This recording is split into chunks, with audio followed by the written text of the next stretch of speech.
Thank you. Of course.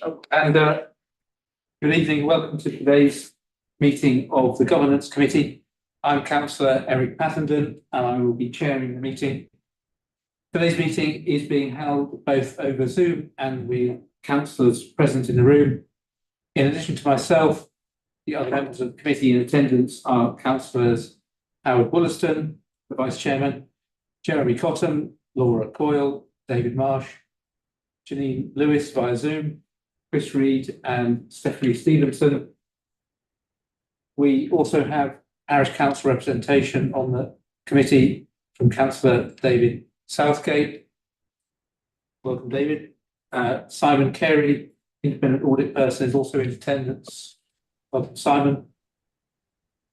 Parish councillors, independent members and members on Zoom are permitted to speak at the meeting, but they're not entitled to vote on the items.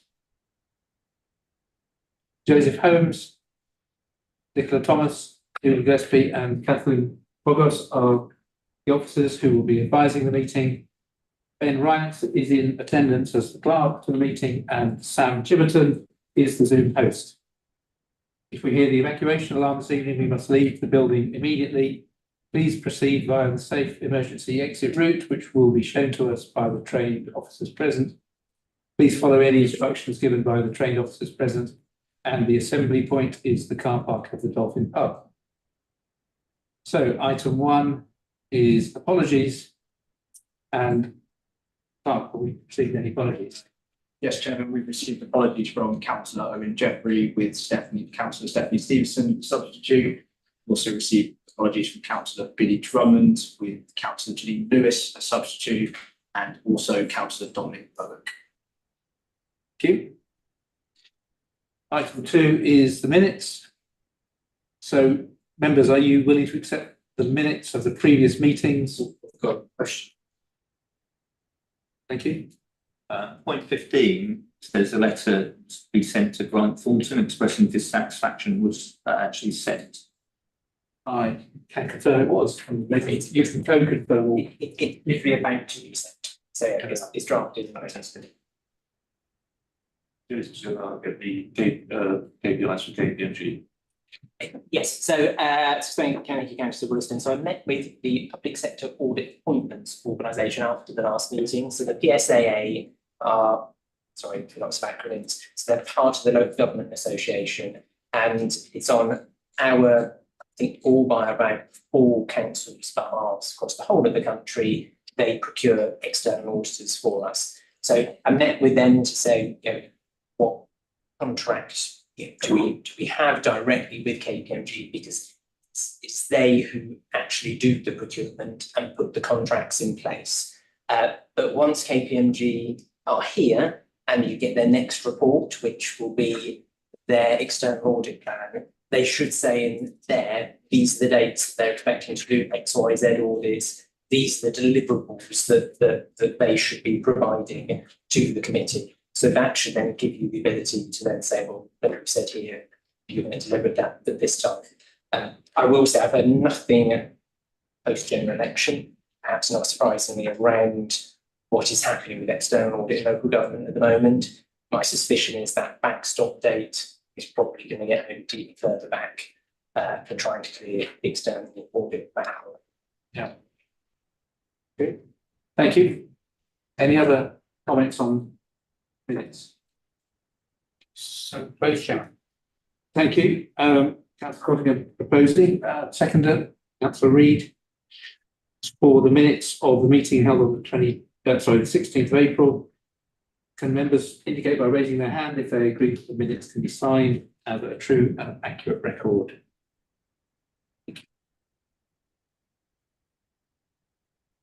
Okay, we'll sign that electronically in course.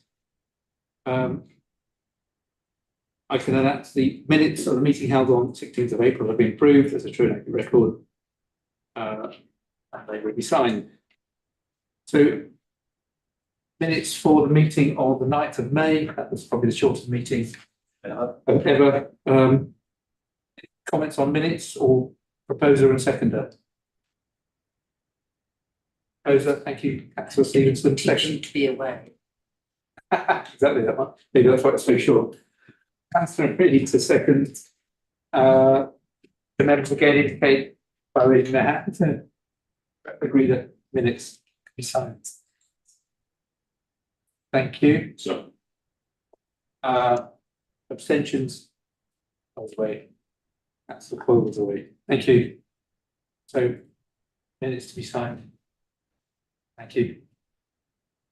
Item 3, declarations of interest. Clark, have we had any declarations of interest?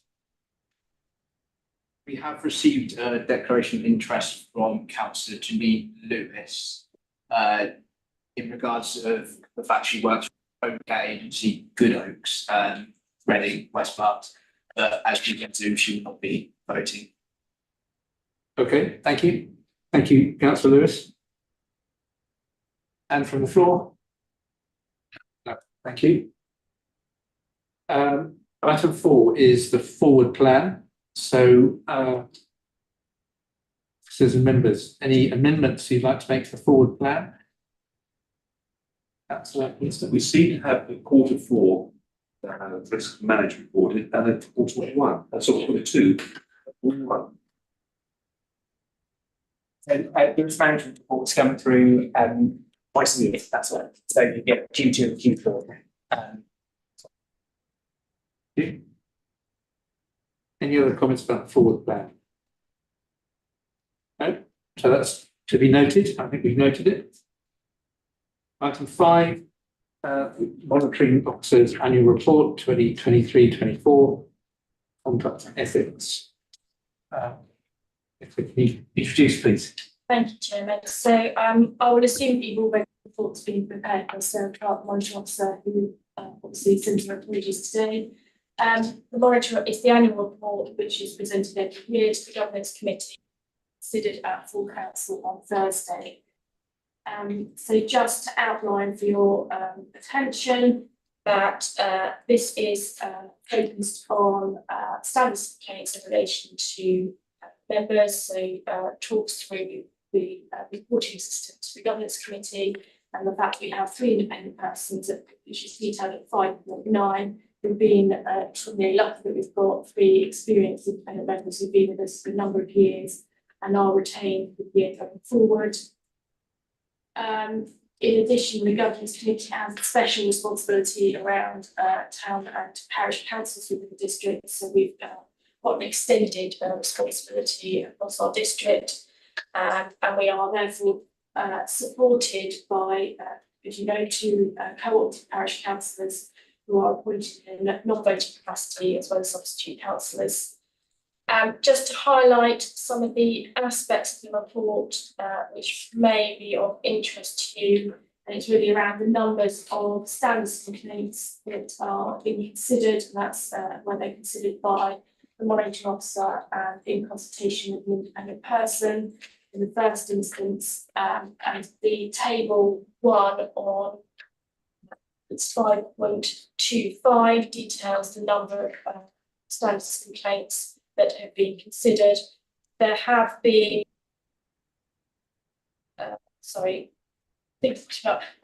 there has been a number of complaints. The number of complaints has reduced in the past year. However, a high proportion have resulted in the need to bring in formal resolution and or investigation that has been in previous years, which just means that at the first stage, the monitoring officer and independent person considering any complaint and informal resolution is offered, or it goes on to an investigation and anything that was of substance would come to this Governance Committee.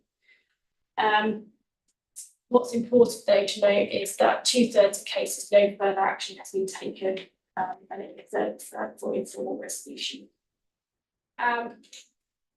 It has been highlighted in 5.28 that many of the complaints have alleged a lack of respect from the subject member, and it might be a helpful reminder for the need to be respectful when communicating with others. The second aspect of the report is concerning register of interests. These forms have been published on the council's website. We have had feedback from the council that it might be helpful to have those more apparent on the website so that councils can check themselves as well as member of public, which we will take forward separately. And both district councillors and officers are reminded of the district councillors are reminded of the need to update their interests on a regular basis, and I'm aware that an email's gone out just in the last week around that.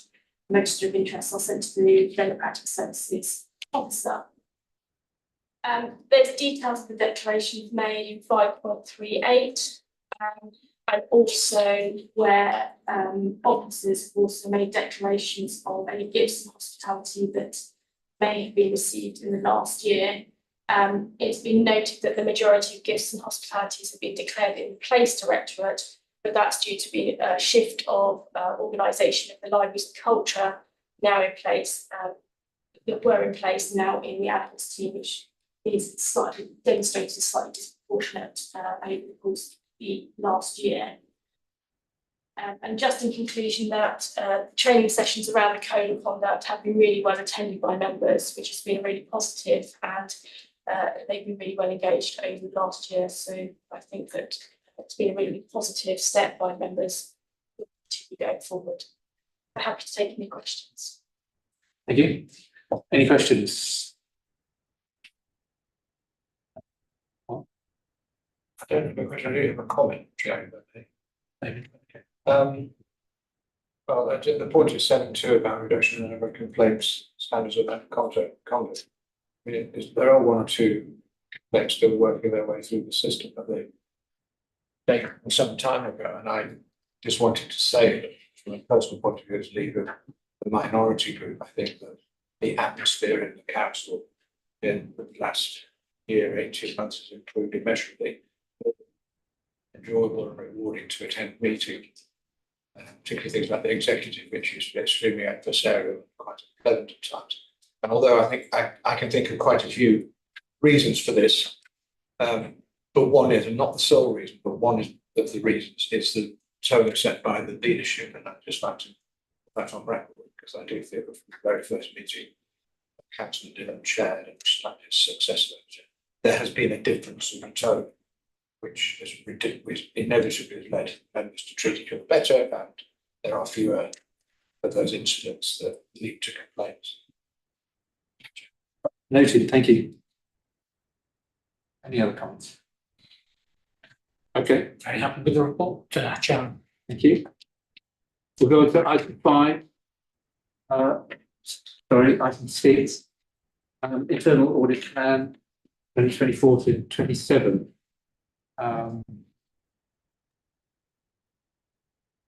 Julie, thank you. Can you would you like to introduce the report? Good evening. So this report is something that comes to committee every year, and the key thing that it's doing is setting out the proposed work for the internal audit team for it covers a 3-year period, but it's focusing on the current this year as well. The covering report mentions the process of putting the plan together, what's taken into account, the level of consultation. So it gives the detail of how the plan's been put together. There are quite a few appendices attached to it. Appendix A is a key document because that sets out the role, accountability, and the role of internal audit, which is required to be reviewed every year and approved by committee to make sure that you're still comfortable with it. There's been minor changes made this year. Appendix B is our reporting protocol that sets out how we liaise with our clients, who we copy in on the reports and our terms of reference. The key document is Appendix C. That's the large spreadsheet that's actually setting out the proposed plan of work for the next 3 years. But as I was saying, the focus is on the current year because it is a rolling programme and things do move within between years.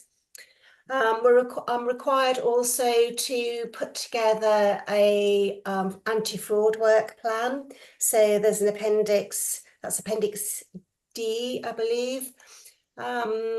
And there's also Appendix E that is setting out any areas for improvement with the audit function, which again, I'm required to review and assess each year. So there's quite a few documents there, but I think the key one to focus on, and if you've got any queries, is on the proposed plan of work, Appendix C. Okay, thank you very much. Members, any questions? Councillor Cotton. Yeah, for the speaker. Yes, two, well, one question, one comment, I suppose. On page 47 of the report, basically references structural maintenance, puts it at a low risk. If you're not inspecting a road bridge or even ceilings in a building, say offices, I'm just wondering why it would be put down as a low risk rather than medium or high, please. The structural maintenance there is more to do with the planned work and review of things like bridges. So it's the projects and the plan of action that we've got to review bridges and that sort of structural maintenance, not roads, because that's separate. We've covered it before, so it's saying it hasn't been reviewed since 12-13 because we consider it is low risk. I don't know if that's answered that. I don't know if we can make a suggestion that we investigate this, because as an engineer, I say it would need maybe at least to be at medium risk, because lack of maintenance on bridges is quite a serious matter. So if I could just ask the officers to review that, maybe reconsider its designation, please, and bring back a report if they don't feel that's correct. Yeah, thank you, Councillor. I suppose this is that internal audit of that review of structural maintenance. So it's not necessarily saying that Judy's not saying it's low risk from an internal audit side of things rather than the actual structural maintenance itself. Well, it's a low probability but a very high risk. If we're not watching, who watches the watchers? And I believe that's partly our responsibility. All I'm asking, I'm not disagreeing with the order, I'm just saying it hadn't been done for a considerable time. Just it's a comment and a request that maybe we just look at that a little bit more. Yes, I'm happy to revisit the programme of works. I'm happy to revisit the cost involved in it. A lot of what's in there is also linked into things like the capital programme, and we would review the capital programme as a separate audit. So there's other elements of it that we're covering from a different angle. This is specifically about, have they got a robust process for the regular review and maintenance of those type of structural assets, which we know they have. But I'm happy to revisit. Which is very important. Thank you. Second point, basically we use on page 78, Appendix A, presuming this is the right place to bring that up, because Appendix A was mentioned, is that basically we're looking for delivery of better value for spend. And I know that I think we've signed up to something to say that we're looking at this, but I would like a little bit more information on that, because nowhere do we seem to say or look for better funding. Sorry, can you tell me which page number again? Yes, this is page 72. So sorry, 78. My apologies. It's on the computer. It's 82. I've noted both numbers. So is that part of the annual government statements? Yes. No. So it's not the appendix. No, it's an appendix, but not the appendix to this. Yes. Okay, sorry. I'll answer that my second. Thank you. Just to come back to Councillor Collins' point about the risk categorisation, though, does that? I mean, just looking at the plan, does it mean that a low risk item? I mean, what's the frequency of review of a low risk item versus a medium and a high? That's when. Yes. Yeah. You say we've only got 3 categories of risk there. This could be a lot more complicated. I could have 10, and then I could have medium risk. So it is simplistic, as in it's only got 3. But what I take into account is there's quite a few things that I take into account to give it that level of risk. And that's covered in the covering report, where it mentions the complexity, the level of funding, the level of finance involved in it, the last audit review. There's an awful lot of things taken into account. Something that's low risk could be the fact it'll be taken into account what was the previous audit review. Are there any external reviews of it? They've also given assurance, the level of funding, the level of complexity, and also the level of changes in staff management, and a level of change obviously can cause issues with potential risk. So it's taking all those sorts of factors into account. So everything that's got a low risk would not have the same level of risk in each of those categories. It's a balancing act. And something that's a low risk, a year ago, 2 years ago, if something changes significantly, that could make it a moderate or medium risk. It could change the risk factor.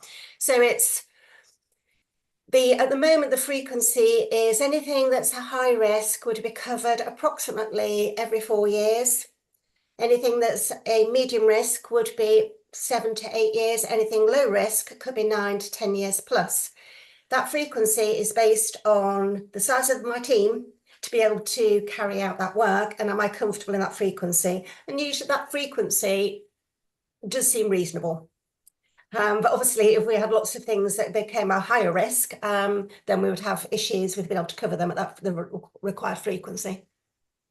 Okay, thank you. Councillor Reid. Just a point and a question. Really good to see that in the plan we've got customer engagement strategy, considering council we are a service organisation. We're here for our customers. So great to see that's been brought in as new. My second question is: this is quite an ambitious plan for an audit organisation, which is very important for us as our third level of defence, to make sure that controls are in place. Have we sufficient qualified audit resource to be able to complete this plan? We've got a very experienced team. So it is not have we got the right level of resource to be able to do this? You say ambitious. There are some corporate reviews in there, and value for money reviews that actually can be quite complex. Some of those, we might be stretched to do some of those because about 4 or 5 of them, but there's the usual work on there. No, the team's capable of doing it. What we may have, and we usually have, is when other things come out during the year, like investigations or other priorities change, and then we have to focus on those rather than the planned work. That's usually where the issue is with delivery rather than the fact of the team's capability. I think it would be good to hear the progress against plan as we go along. And if you have to adjust that plan as we go along. I adjust on a regular basis, so it depends sort of to what degree you're wanting to know the level of change. A material change to the plan where we might have to drop an item, I think would be. I think that's, Chair. I mean, what's your opinion when the government should be notified if there's a material change? That's a good idea. Yes, absolutely. And just say as well that Julie brings along quarterly reports as well through to the committee. So if it looks like she's drifting off track, she'll highlight that 20% of the plans they might be done this year. Yeah, fantastic. Good. Thank you. Councillor Wilson, and then Simon Kerry. Well, out of curiosity and anything else, in 4.4 in the executive summary, it says that effectively the workload increased because of restructuring the resources directorate. I would have thought it works the same, because there might be 2 services. Is that something you might like to comment on, or Judy, you might like to comment on? Sorry, I'm just going to go into 4.4, did you say, sorry? 4.4, page 21 on the document, 25 on the computer. Mm-hmm. So, sorry, what was your issue with that? You said there's more pressure on your team because there's a reason to restructure the resources directorate. No, not on the what I'm trying to say there is that because of that restructure, there's two service directors that have got a almost double increased number of audits in their area. So from the services perspective of being able to support an audit, they could struggle. So that, you know, sort of the managers involved in sitting down with the auditors, explaining process, reviewing our reports. Those two service directors have now doubled the number of audits. So any timeframes with us being able to turn around reports, it would, there could be an impact on them depending on their priorities, being able to turn around audit reports quickly, is what that's saying. It's not an impact on our team work-wise, it could slow down the process, is what I was trying to say. It's a risk. Before we had 6 sets of service, we've now got 2 service directors in my area. So it's a narrower funnel to reward.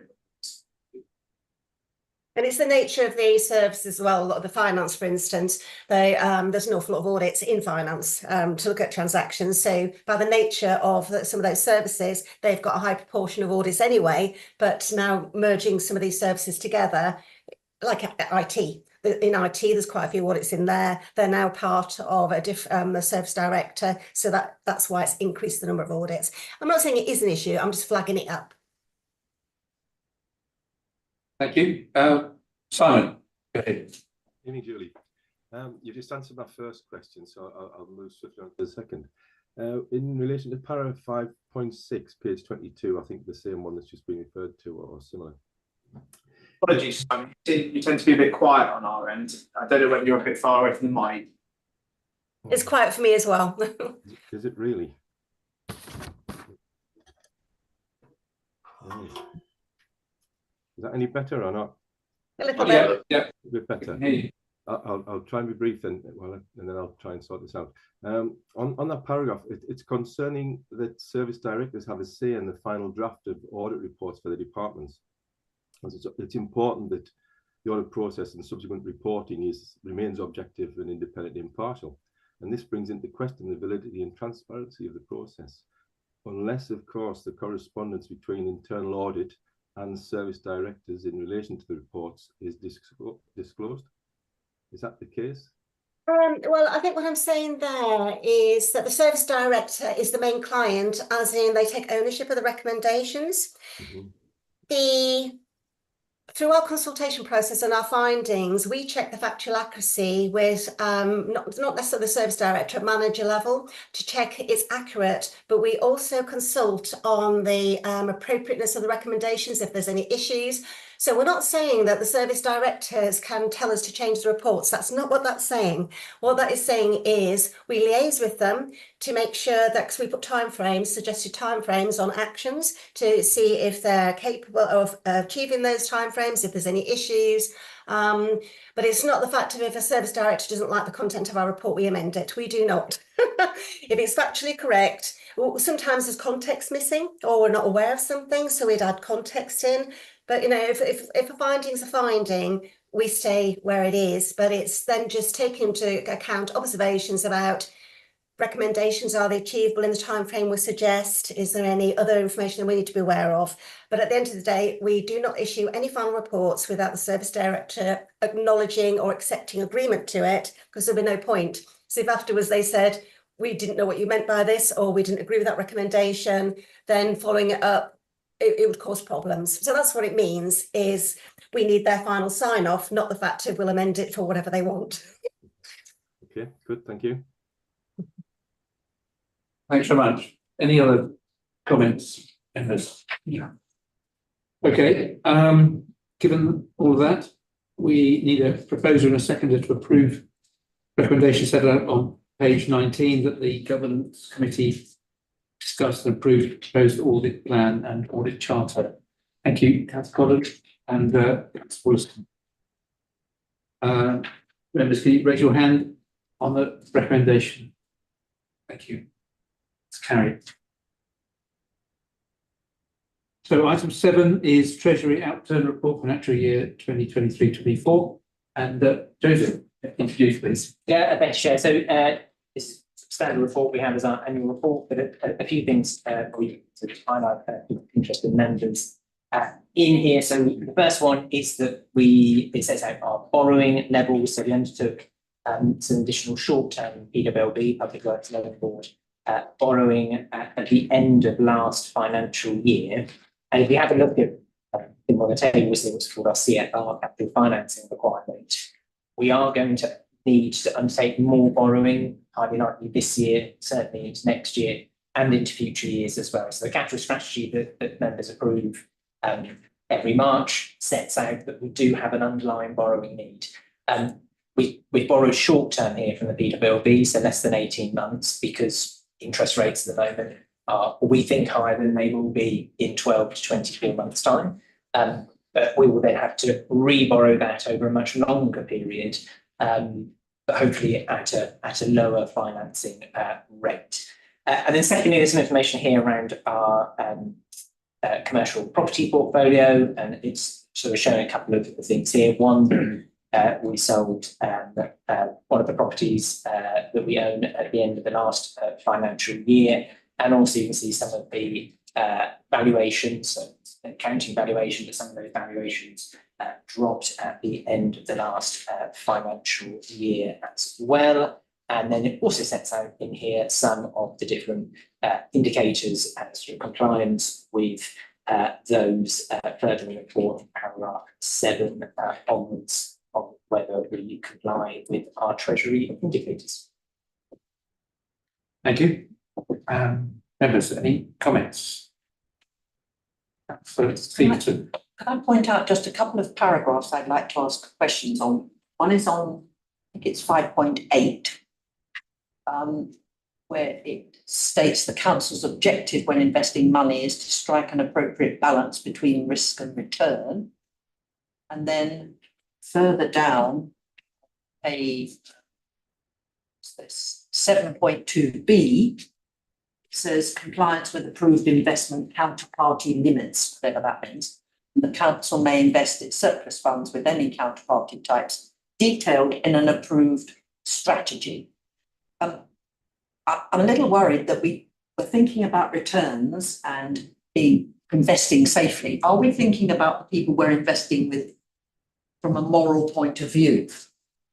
Because I do know, for instance, a church in Batcham closed an account, withdrew their funds because they decided that the people they were investing with were immoral. Okay. A very good question. So on those two, where we invest are based on 3 principles. So security, liquidity, and yield. And we invest on that basis. So that is the SIP for China Institute of Public Finance Accountancy's Treasury Code sort of sets it out. So we shouldn't go after chasing yield first at the expense of sort of security and liquidity. No longer holding things. So that's the principle, SLY, that sort of gets put into your brain when we're thinking about this in the treasury management strategy. And then, so counterparty limits. So each year, 4 council members approve the investment borrowing strategy, and in there that has the counterparties, so the other organisations that we can invest in, and it details out who those are. We summarise them here into sort of the brackets around building societies or banks, etc. We don't directly invest, for example, at the moment with specific institutions outside of a bank or a building society, say. So we don't have those sort of direct funds with specific organisations. We do have money market funds. So those are funds which pool money in lots of different institutions on a really sort of short-term basis. So you can put money in and get your money out quite quickly afterwards. I know looking at a more ethical strategy, something the administration is very keen on, it's in the council strategy. So we're looking at opportunities for how we can measure that as well. So there's some organisations out there now that are starting to measure more. As actually said before, like that institution is rated XYZ, good or not in line with your strategy. So there's some organisations now that we're talking to who are starting to demonstrate that. That comes at a cost. So, that, you know, in line with that, we're having a look at what we can do. Thank you. Any other comments? Okay, in that case, again, we need a proposal and seconder to approve recommendation set out on page 1. Quite long. The Chartered Institute of Public Finance and Accountancy, Treasury Management in Public Services Code of Practice, TM Code, requires the council to approve both mid-year and Treasury Management reports. This report provides an overview of the Treasury Management activity for financial year 2023-24 as of 31st of March 2024 and is deemed Council's annual Treasury report. So do I have a proposer and a seconder? Yes, no proposed. Councillor Leighton. And Councillor Reid, thank you. And members vote on recommendation by raising your hand. Gary, thank you. Item 8 is withdrawn. Item 9 is revised whistleblowing policy and procedure. And Julie, would you like to introduce for us, please? Thank you. Yes, this report is covering the changes that have been made to the council's whistleblowing policy. Key changes are the change of ownership. It was within HR. It's moving to internal audit, which is where it usually is with a local authority, because of the links to fraud and investigations. But also is identified that the old version of the policy was very internally focused. For members of staff and how they can report issues or concerns, whilst we should also have something in there that to identify how members of the public can raise any concerns with the council as well. So once this is approved, this will be an internal and external document. It'll be on the website, which it wasn't before, because we do get external issues and whistleblowing that comes through, but there hasn't been a formal route previously. And this is to make that formal route, but also to members of the public that want to look at the website and identify what to do. It's making it very clear what they need to do. Okay, thank you.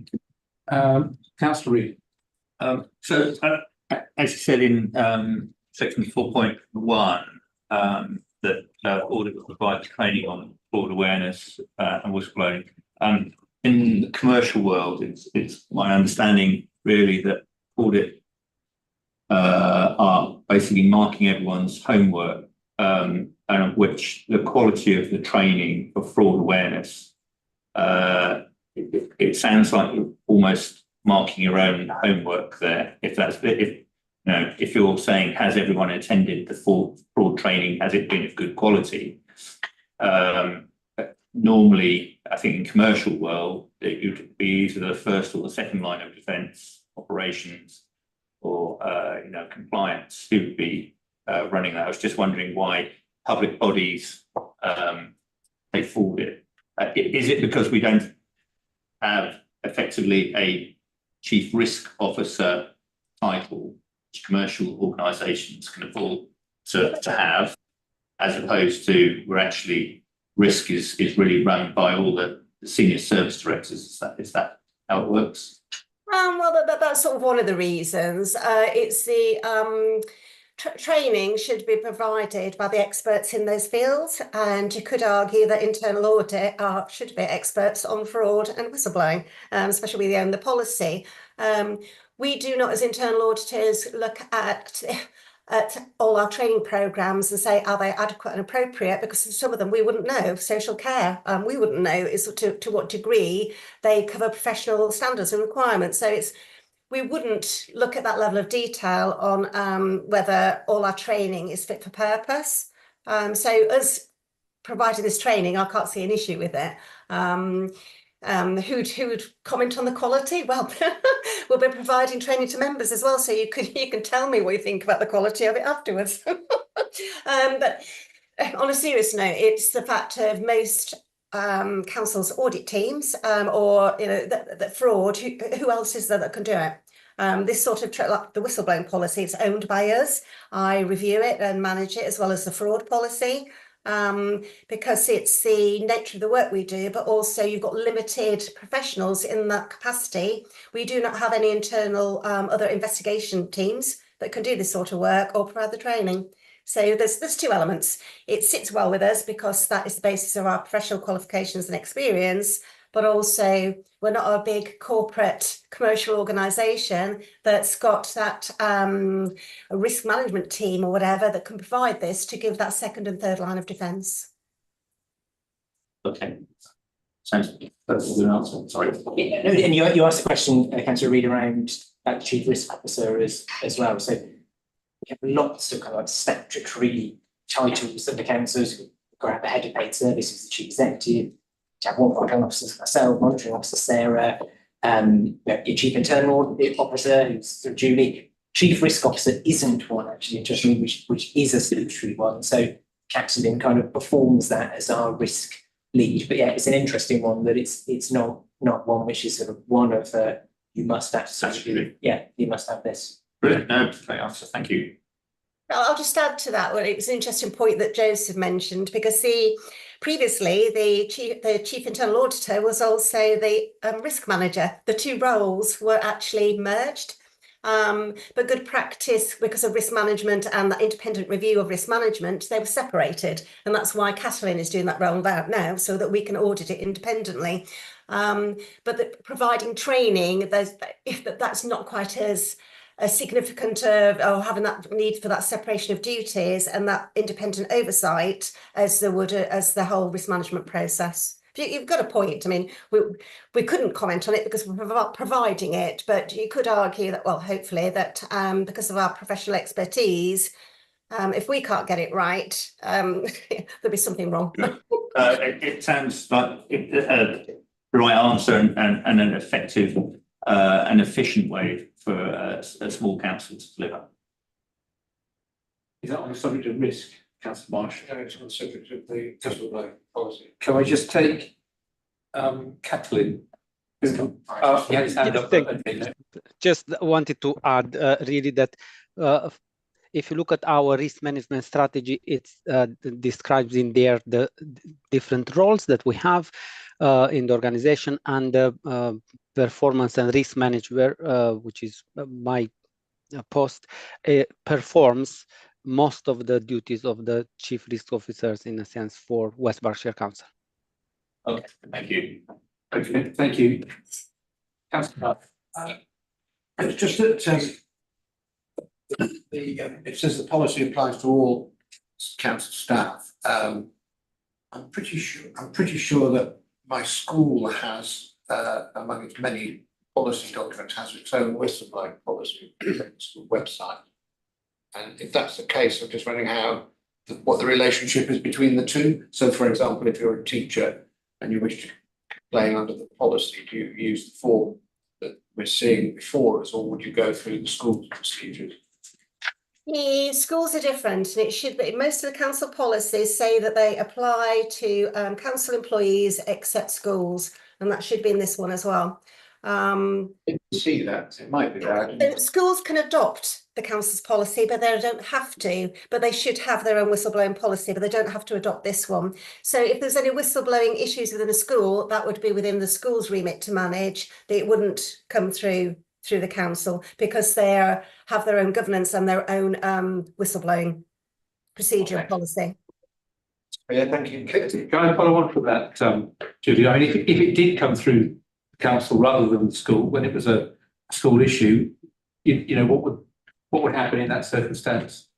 I think it would depend what it was. If it was a management issue or a health and safety issue, if it came through me as a contact point through this policy, I would then liaise with the school managers and the school head teachers.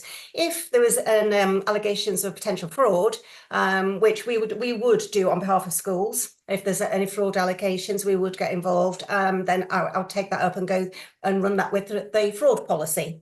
Because anything that's to do with the schools on the financing side, they're funded by us. So if and we audit the schools, we carry out audit visits to the schools. So that would be slightly different. But if it's a management issue, that would then be down to the school to manage any whistleblowing issues. Fraud potentially would come to internal audit. Okay, that makes sense, thank you. Simon, go ahead, you have a hand up. Can you hear me now? Is that better? Yes, we can hear you. Look at you.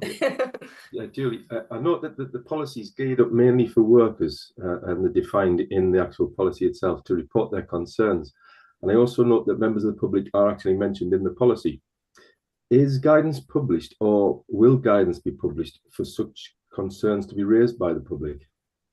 And it should be part of the same document. It's high-level policy document, then it goes into the stages of how you should go about it. And there's also a template at the back to if somebody wishes to raise a concern, they can use the template. They don't have to. They can raise it verbally over their phone, by email. They can raise it however they wish to. But so I think there is enough guidance in there, and I have given the stages both if you want to raise it internally and externally of how to go about it and the contact points. So hopefully there's enough information in there. Okay, thank you. Okay, Councillor Reid. Point 3.2 in the actual policy itself says the audit manager, which we've discussed, is responsible. However, when there is a blown whistle, is a portfolio holder or member of the exec ever made aware of a blown whistle, or is it kept very much within officer? It would depend. It would the significance of the issue. I would notify. It's usually the statutory officers, section 151, and monitoring officer, depending on the significance of the issue, especially fraud related. But yes, it would go up the chain depending on the significance, and then whether portfolio holders have been in the past, and they would. It would depend on the circumstances.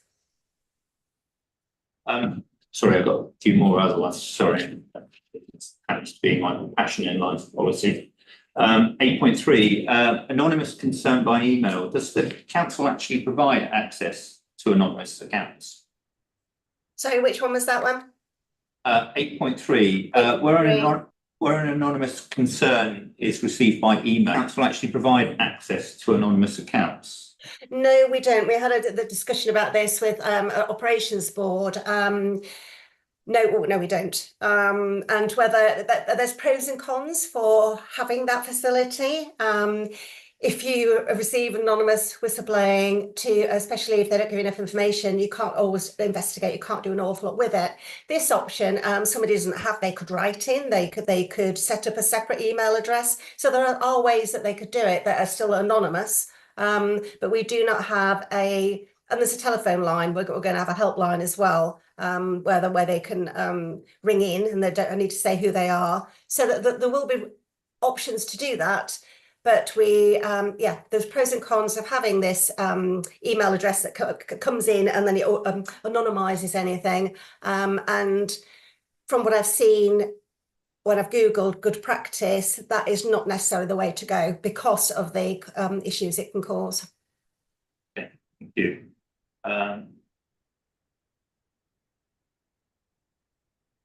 8.5, it says, have we made it clear, sorry, so the question is, have we made it clear that once with the police, if a person refuses to divulge a source, it may be prosecutable? And I'm just thinking of the very public case of Johnny Mercer at the moment.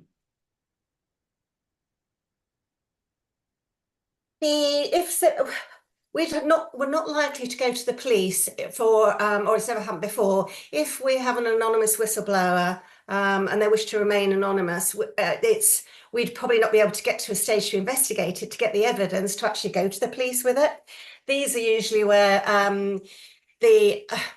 or let me just have a look, where a person wishes to remain anonymous. I'm thinking, sorry, maybe I should make myself a bit clearer. So in Johnny Mercer's case, he gave evidence saying that people had told him who were in the know about a certain particular case. He was then challenged to say, you need to tell us those sources, or else you'll be prosecuted, which I believe is essentially what's happening to him at the moment.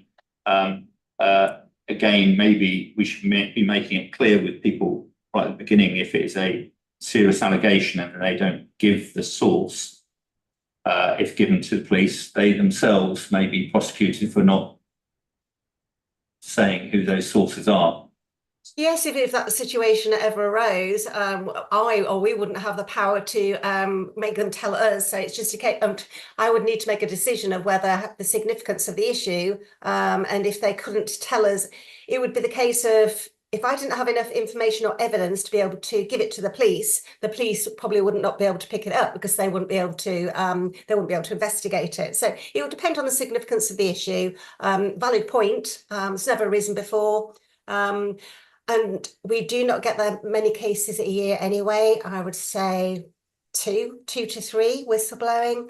So we have a very small number. What might be interesting is once this is published on the website, whether that will change. But yeah, since I've been here, and that's a long time, we do not have a large number of whistleblowing, either internally or externally. And my final question, I promise. It says that 8.9, where possible, should agree with the work where the meeting will be. They also have the right to be accompanied by a meeting by a trade union representative or work colleague. I noticed actually in the commercial world, they are now starting to allow a friend or solicitor. Whether we would consider allowing that to also be part of policy.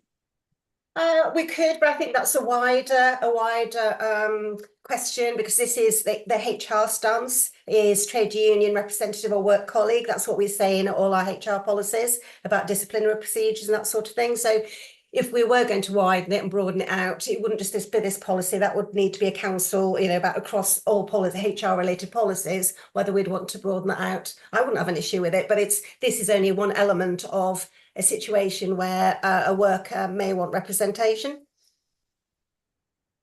Chair, maybe that's something that we could consider because if that person doesn't want to be a member of a trade union, and also if the complaint is about work colleagues, then you're a little bit stuck on who you have in the room with you with that policy at the moment. I agree. I think we should look at expanding that definition. Is that something that we propose as? We can take that away and have a look. Okay. Yeah. Thank you.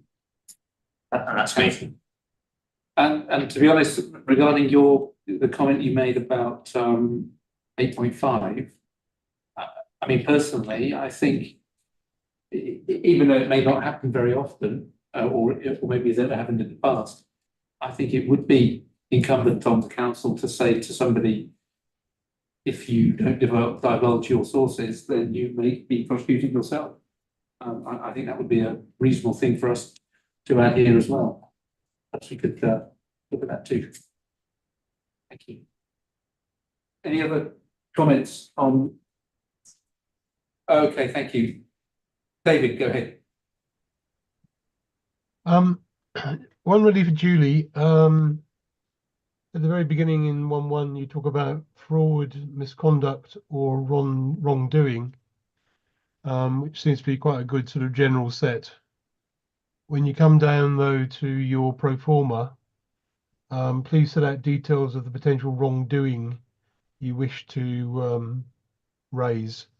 Just wondered if you use the same terminology, then it would then be consistent and might be a bit. No, that's fine. So just mention about make it wider on the form. Yes, yeah, fine. Yeah, just to be consistent with what the beginning of the policy refers to it as. Yeah, and amend that. Thank you. Okay, thank you. Any other comments? In which case, we again need a proposer and a seconder to approve the recommendation set out at page 53 that the Governance Committee to discuss and approve the content of the revised policy. Councillor Wollaston, thank you, and Councillor Cotton. Members, can you raise your hand if you're in agreement? Thank you. Carried. Item 10, annual governance statement 2023 to 24, and Joseph. Yeah. Introduce. Thank you. Thank you very much, Chair. So this report is annual requirement for the Governance Committee to approve alongside the statement of accounts whenever they are audited 2023-24. This is already included in our draft financial statements, which were published on the 31st of May in line with our statutory deadlines. This for the annual governance statement, we need to take into account our code of governance, which this committee has approved. We have to highlight what we think the 4 key governance issues are, and those 4 are detailed in 4.2, so I'll just quickly go through them. So number 1 is financial resilience. That is coming over from 2022-23. I don't think that one is hugely surprising given our financial position.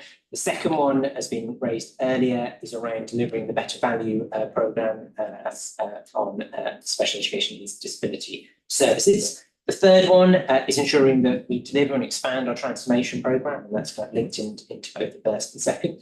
And then the last one is picking up on the recent LGA peer review that we had back in February, the action plan, I think it's executive on Thursday, is sort of highlighting that need for sort of clear direction for the organisation as a whole. It was picked up in that review, so we will respond to it via that action plan, but it is a governance issue that it's worth highlighting here. And so those are the 4 for the year ahead.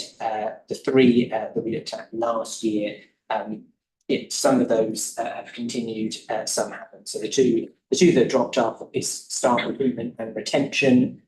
So that's not to say that that's still not an issue in pockets across the council, but the work of the last 9 to 12 months has significantly reduced the amount of agency spend that we've had, has increased our recruitment activity, and also the new governance structure that has been rolled out. As with any governance structure, it's never going to be perfect, but from a governance issue point of view, it has been put in place, and as with everything else, we need to be reviewed further. Okay, thank you. Members, any comments? Councillor Cosgrove. Yes, I referred to my question earlier. 2 parts. One, I believe we are taking some. I mentioned this to you, Chairman, that we are signing up to a new process involved in here. We again and again talk about delivering better value. Well, that's one side of the coin. The other side of the coin is seeking better funding. This may be an opportune moment to look at that. We have here, for example, a government grant. Would it not be right for the council to pursue that? There's always some room for improvement, I'm sure, of technology improvements and such like. But it comes to where, you've cut away the fat, you're starting to dig into the bone, the structure. And we're here not to just lower our costs infinitely. We're looking here to provide a better service. And that can only really be done properly with funding. I can't remember it because I wasn't involved with the council at the time, but my belief is that we were handed this as a present, but without any funding or much funding behind it. So could we elaborate slightly on what we're doing in that respect, and can we make a note of saying, well, and not about just better value, but also about funding for this better value? Thank you. Okay, so it picks up a couple of issues. So one is, real terms, council's funding is still lower than it was in 2010. I think we are nearly 15 years on. So clearly still massive pressures on council finances. This programme especially is what's called the Delivering Better Value programme. So this is looking at where within the school's budget and the high needs block area, there's a deficit of £9.5 million as at the end of the last financial year. At the moment, the government have put in place what's called a statutory override. Slight correction, the old government. The previous government, but the statutory override remains. The previous government put in place statutory override, which means that deficit sits on our balance sheet, but is not included within our general reserve. that statutory override runs out at the end of the next financial year. If that override does not continue and our deficit remains at £9.5 million, our general fund reserve is at £4.1 million. So the master mathematician to work out that would put us into a negative reserve, and would need, that would trigger for myself a section 114 notice, because we would be negative reserve position. So the special education needs this delivering better value programme is about where the government have given us £1 million to try and seek how we can reduce that high needs block deficit, put in place some programmes to reduce it. That deficit has been growing significantly over the last 3 years. There is another government programme called the safety valve, which is for councils who have got far larger deficits than us. So there's many councils out there with way over £10 million worth of high need block deficits. So if this statutory override falls away, there will be a lot of councils in a similar position to us. So we are not alone. And so delivering better value is kind of the second tier programme. It's the safety valve is the one for even a higher deficit. So say it's in a public meeting, but you don't exactly quote on this, but I'm pretty sure there's a council that has a figure in the very high tens of millions, if not 100 million, the deficit. So it is a significant issue for the sector as a whole. Chairman, I would say that, sorry, I just come out of that. This has got to be the highest risk that this council financially is facing. And it's a little bit bland in the report. It would be tragic if there was no further support on this. And it's me raising it here. I think we're here as the governance committee to raise our concerns, and I think as this is a topic in front of us, that it is time limited, that we need to do more than just sit here and say, oh yeah, we need to flag that as one of the most serious problems that this council is facing. And we need to do more than just say, well, we're going to look, oh good, they've given us £1 million to find out how we can do further. It's just not going to work. Thank you, Chairman. Yeah, there's say exactly the same issue I wanted to talk about and ask about. When did you say the deadline was? That's the extent. The statutory override ends at the end of the next financial year. So in spring.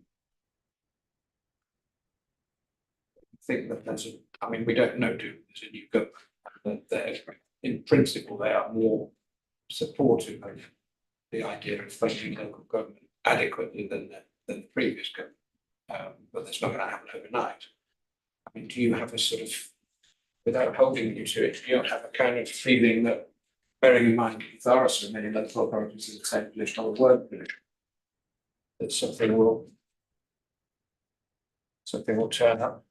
Thank you, Marshall. I won't comment on some of your comments there, but I would your question on will something come up. I'm just looking at your Cheshire East at the moment, so they have nearly £90 million deficit at the moment. The projections are astronomical. On high need. Just on high needs block.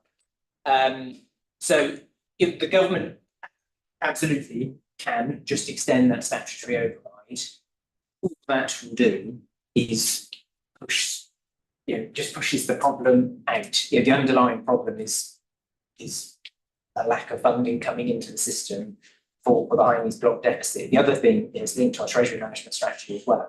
Every time that deficit's there, we're having to finance the cash flow of that deficit. So it's becoming a hit to the council's general fund as well. Get through that too. So I don't know what the government will do. It's early days. Yes, they could extend it. Could I just continue, Chair? So I think I agree with Councillor Costa. We should be proactively going to the government or the DfE or whatever, saying, what are you going to do about this? And there's a new Secretary of State there who ought to be aware of it. On the high needs, so the money that was taken yesterday, the £4 million that was taken from school budgets, to transfer it to the high needs block, that's just a sticking plaster really, isn't it? Because it's 4 million and whatnot, and it's 9 million. And also, it's not actually to provide high needs, it's purely an accounting thing to get the deficit down. So would that be correct? It reduces that deficit. That's quite a, I know, maybe outside the scope of this committee, but that's a hard ask of schools to make that, you know, to make that contribution purely because the council is not adequately funded by the government in this area that has been rising, that where costs have been rising so much. I mean, it's an awful situation actually. And then the councils are going to go bust because of this. Yeah, I mean, very interesting. Fantastic to check. Councillor Cotton, do you want to? Yeah, just finish on. I knew I was looking for the word. It's an existential issue, this council. Are these reports going to full council? Is anyone put a little big red flag next to it saying, and if the other committee members are agreed, I will flag this as of great concern, great risk to this committee. And we want to say, you know, focus the executive and focus the full council to say, this is now, it's not just urgent, it's immediate. Yeah, sorry, can I just say one final thing? Because I think it's so helpful that this has come up. I didn't thank you to Councillor Cotton for raising it. I don't think people are aware of this dilemma that we face, or this situation that we're in. And I absolutely agree that the full council needs to be aware of the risk. I'll do my best on Thursday if I'm allowed to. But I think it needs to, somebody needs to explain this. Because, for example, the schools forum did not appear aware that what they were actually doing was transferring money to help the council avoid bankruptcy. They were told they were transferring money to the high needs fund to help children with high needs. And it's not that, is it? It's not to help children with high needs. Or send, because there's no money going to be coming back to the schools from that 4 million. It's going to go into paying off the debt, paying down the deficit. Jeff, I mean, it will go towards supporting children who receive sent services, because the more viable the high needs block is financially, then the more support that can be delivered. If we keep on just with a growing deficit going on and on and on, that is at some point going to put an even more significant squeeze on the amount of services that can be delivered. Thank you, Chair, for allowing us to discuss that. Councillor Reid. I think, regardless of whether money's being moved, and hopefully we support from our new MPs, as we've got 2 now, who should be as supporters on this, hopefully to get appropriate funding. But I think what we'd like is a clear statement on the outcome for the children from delivering better value. So I understand it's a very large government programme, and there's a lot of work and thoughts being behind it, and councils effectively you opt into delivering better value. Is that correct? Or? Take part in the programme. Take part, sorry. Yes, it's not such an opt-in, yeah. Oh, right. I think what we'd like to know is what does that mean as an outcome for the children who need these services? Maybe that could be further clarified in full council. Yeah. Yes, exactly. That's what I was going to say. I mean, this is a report. Sorry. No. Go ahead. Okay. So this is a report on the annual governance statement for 23-24. I think what we're talking about, in a way, is probably for the scrutiny committee, potentially. But because this is what's kind of already happened. and what has happened to date may continue, may not continue. Obviously, it continues, then it's very bad news. So I think I'm struggling a little bit to see the best way for us to kind of express this, and it may well be that the best way to express this is at the next full council, and or you know the next meeting of the executive, where the portfolio holder will be present and is in the position to answer questions on it.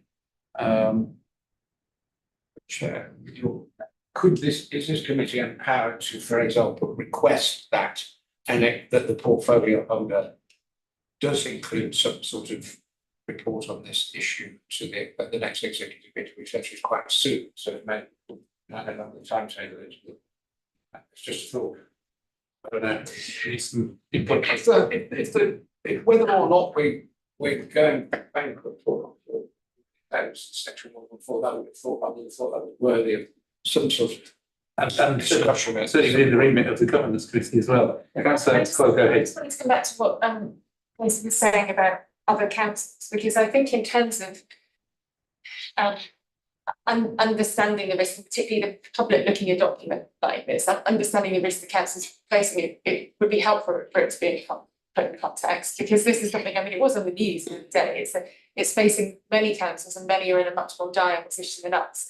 And although I don't think for a minute that means that we should be complacent or not worry about the impact that it's going to have on outcomes for the children that are at the heart of it, I think the context is important in terms of the risk this particular council faces. And yes, it's existential, but it's existential for probably most local authorities. I think it's been in the billions, and I think that it might be useful in terms of the council not feeling. I mean, we're not alone in this, and it might be helpful to state that context somewhere so that the public are aware that this isn't a problem of West Berkshire's making, and it's one faced by most other authorities. Yes, I think make a good point. Absolutely. So, thank you, through the chair. Thank you, members. Really helpful. So, say actually, this just not returning quickly on the scrutiny agenda. This is actually on the scrutiny agenda for the 24th of September. So, it's coming through here. I think. Well, I think actually the points you just made, I think would be raised through that. I think that here within the sort of locus of this committee, it's all around like the risk of things. So what you could do is the committee is ask for an update managing that risk at your next meeting. So it's going to scrutiny, where I'm sure actually quite a few of the issues raised tonight will probably discussed in a lot of detail. Yeah. Here is that the focus is kind of what the risk mitigations that we can put in place. So it's well remit and ask to come along and feedback. Okay, exactly what I would like. Thank you. All right, thank you. Well, let's take that away. Come back. Last point. Actually, it's not around this. It's just all procedural type questions. If that's okay. I'll try and get through it very quickly. So financial resilience mentioned, as you say, in the table, page 71. Now that inflation's back to 2%, and things seem to level out, is there a backlog of invoices or contract renewals that we are yet to be impacted by, or have they pretty much gone through the system? A very good question. Thank you through your chair, Councillor Reid.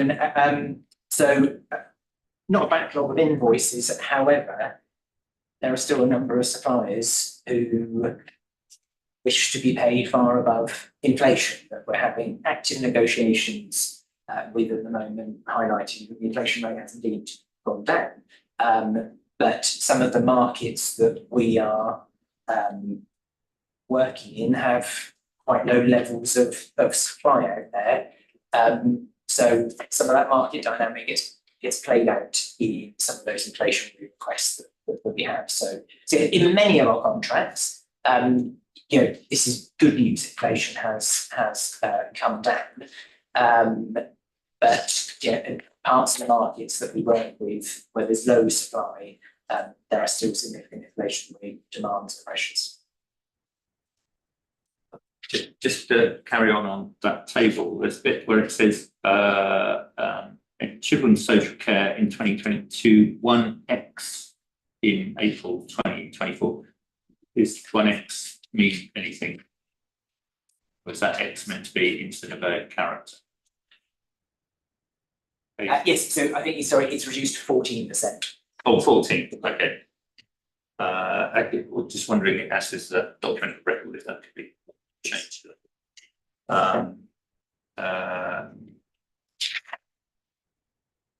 And there's a couple of bits where it says insert link. Sorry, that was because at the time that I wrote this, we hadn't had the final period. I kind of guess so. Brilliant, thank you. But that is published now on the LGA website. Okay, thank you. So yes, a proposal and a seconder then to approve the recommendation set out on page 67. Thank you, Mr. Cotton and Councillor Marsh, and the members to vote on the recommendation by raising their hand, please. Thank you. Carried. Item 11, Governance Committee Annual Report 2023 to 24. And Joseph to introduce, please. Yes, so thank you, Chair. And so this is hopefully shouldn't be a huge surprise. So it's a summary of what has been discussed and debated through from the Governance Committee. It's going to full council on Thursday. Now, it's a shame to an extent we just had the conversation we've had, because this would be the place to insert. There's had a long, a lengthy discussion around SEND, etc. I think, as I said, it's going to scrutiny commission. We'll have a report back here around the risk. There'll be more chance there. But again, if there'd been a bigger gap between the governance committee and the full council, we could have made that amendment. So yes, but otherwise, this is sort of a summary as to what the committee has done and been looking at in the last year. So hopefully, huge surprises. Okay. Councillor Reid. Just a question, and it actually, I think it's just for my clarity. Right at the beginning, we've got portfolio member, councillor in Cottingham. Obviously, he just looks after the just. Surely this should really be under the leader. Yes, it could be. Otherwise, it would be called a governance committee financial annual report. Yeah, I suppose the council Cottingham also has risk and internal audit. Oh, the 3 minutes. So, okay. Yeah, that makes sense. That makes sense. I mean, actually, it's under Councillor Patton saying really, but I didn't have that option. I think we'll Councillor Cottingham probably the right person to get rich. Okay, so I think it's page 113 in this part as well. Is not. Yeah, that's Oh, thank you. So recommendation set up on page 89 is to note the report, then we vote on this item. So we go to item 12, risk management quarter 4 report 2023-24, and Councillor Lynn to introduce the report, please. Okay, thank you, Chairman. I'm Cătălin Bogos. I'm the Performance Consultation and Research Manager for West Berkshire Council. I'm introducing the risk management report for quarter 4 to inform the committee about the risks on the corporate risk register and action being managed to respond to these risks. I will very briefly comment on the following aspects: the internal and external context of the organization, risk movement, and a bit on the top risks. Before I start, for the benefit of anyone watching online, maybe less familiar with our approaches and what we're talking about, when I'm going to say gross rating, I'm going to refer to the rating of the risk if we did nothing to manage the risk. Terminology around current rating means the rating at the time of reporting, and for the purpose of today is the end of March 2024. We are doing quarter 4 report, and it takes into consideration this current rating of the mitigation that was in place at the time of reporting. And then a target rating is the rating that we are aiming to achieve when and if additional mitigation will be in place. So, firstly, the internal and external context. Significant issues relate to inflation-related challenges, but also increasing demand on services. And again, it is an assurance item here that the risk management approach and procedure is working as intended. You have already discussed this kind of context about inflation and about demand in earlier items on the agenda. So it's good to see that it's reflected in the risk management report as well. The Council has approved the medium-term financial strategy, making provision to replenish the general reserves by 6 million and achieve better financial resilience as context. Performance reports highlight high demand on our services. They peaked in Q2 last year, but at the end of Q4, which we are reporting, they were still in many areas above pre-COVID levels. In particular, expensive areas around social care and housing, expensive services. And again, an assurance context is that all services have reviewed their risks and at the end of Q4. The second point about the changes in risk exposure from previous quarter, we have two new risks being escalated. A financial risk rated 12 and a reputational risk rated 9. Then mitigation reduced rating from gross to the current rating for the majority of the risks. However, 5 risks are maintained at the gross rating level. Some of them, they were financial risks and some staff customer type risks because there was limited mitigation action available by the end of the quarter. Figure 1 that is on the screen hopefully shows that one financial risk increased the current rating from 8 at Q3 to 12 at Q4. Mitigation actions in place have helped to to reduce the rating between gross and current levels for most of the risks. We also have 3 risks that we are de-escalating. 2 as no longer relevant because initiatives have been delivered successfully, so no longer worried about not being able to deliver them, or because the context has changed.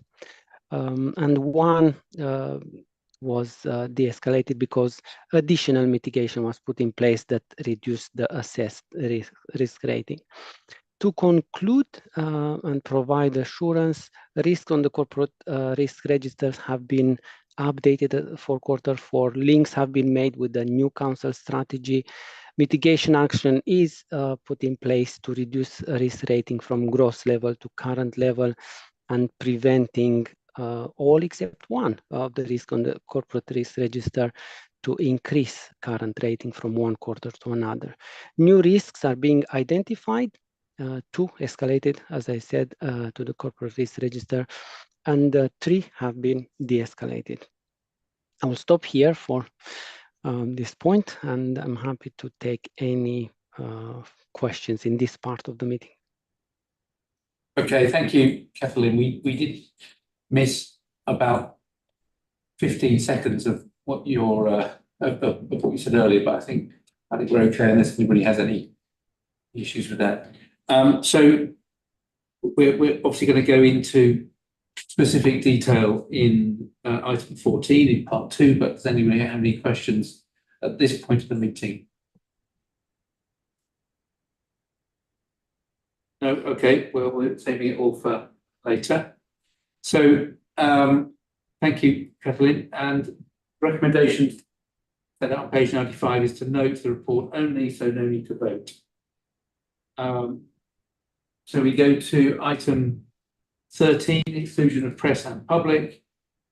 Members Can you agree by a show of hands that press and public leave the room in accordance with Schedule 12A of the Local Government Act 1972?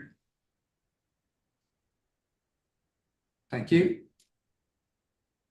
So let us know when the public have left and live stream ended, please.